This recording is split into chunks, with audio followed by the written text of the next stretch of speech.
Why did Kissanime shut down? Join me and find out. Hello and welcome to That Man. That is me merchandise, and today we are looking at Kissanime because, hey, Kissanime has finally shut down. Kissanime was, well, let's face it, an illegal piracy site. There's no skirting around that. To a lot of people it was their introduction into anime, so as you can imagine there were a lot of mixed feelings. A lot of people who were really chuffed about it closing down and being all, well, support the industry now, and a lot of people who were quite sad about it. Let's face it, the anime industry is a weird thing. There is not one right or wrong. Well, there is a right or wrong. You either support the industry or you don't. But for a lot of people, supporting the anime industry isn't quite as simple as other people think it is.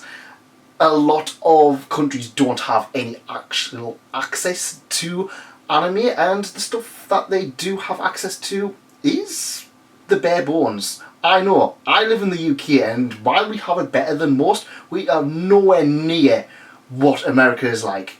We don't even have One Piece. Well, we've got some One Piece. We don't have this One Piece. I had to import this, even though we were promised this One Piece. It's actually quite weird how the biggest anime series is still not fully legally available in the UK. How weird is that? But why did Kissanime shut down, and what does this mean for other illegal piracy sites? Well, the reason why it shut down is, well, they were basically ordered to. Everything went after them. It was kind of overwhelming for them. At the end of the day, if you have all of your content removed, and if you have all of your content marked as being illegal, you really have no grounds to stand on. They were essentially using a loophole to get away with what they did, and their time was up. Now, something else I do want to point out, because a lot of people are just going, oh well, go to this site and go to that site. I kind of have a feeling that a lot of these other sites are kind of, let's face it, they're not going to be around for much longer. The reason being is, well, Japan has done a revised copyright law, which I will be putting on this screen, and I will be talking about it, a little bit about it. So what's going to happen as of January 2021? You can now face legal charges for downloading illegally uploaded or pirated manga, magazines and academic works such as anime, films, arts, scripts and visuals, including others. Providing or pasting hyperlinks to pirated media, so if you go onto Twitter and go, well, this site is still there, you could find yourself under a little bit of trouble. Operating leech sites and apps that uploads and distributes illegal or pirated media, such as Kissanime themselves. Kissanime, let's face it, they were one of the first ones to go. They weren't one of the more recent anime sites, so there's hundreds of them, but I think they're kind of being the target one, the big name. They weren't the first, but they were probably the biggest piracy site in terms of being well known. I think everybody knew what Kissanime, what they were and stuff like that.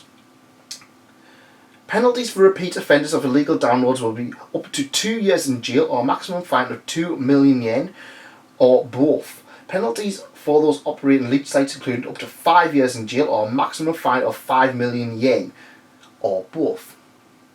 You will not face legal charges for downloading of a few frames for a manga or several dozen pages of more, or posting photographs where the manga is not the focus of the photo. So if I sat there and went, oh, well, this is a manga I've bought, I'm probably going to be safe.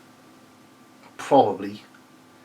Downloading derivative works such as doujin or fanfiction or parodies, let's face it, they're not exactly kosher, but you know, they're not going to be going after them.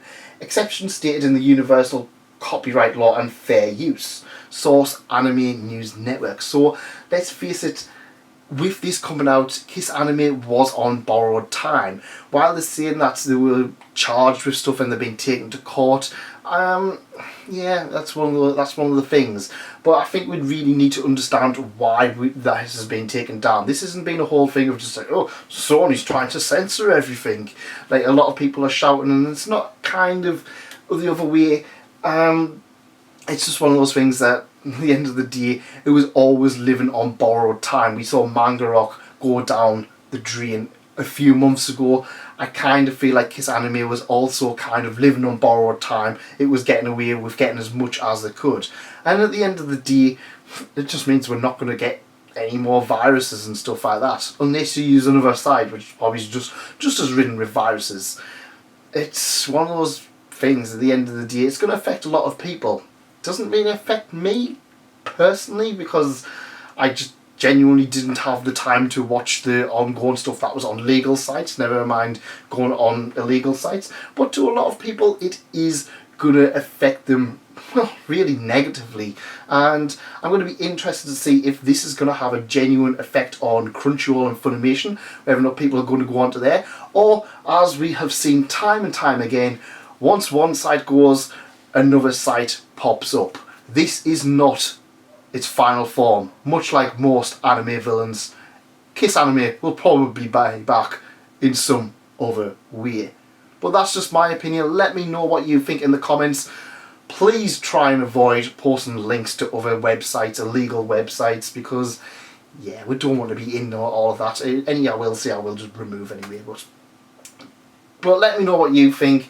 Let me know what you think in the comments, and I am looking at doing some other ones, including why people pirate, because there is a lot of reasons why people pirate, and yeah, it's getting quite interesting getting into all that nitty gritty kind of stuff. And I will see you next time. Go check out some of the other videos around here. Goodbye.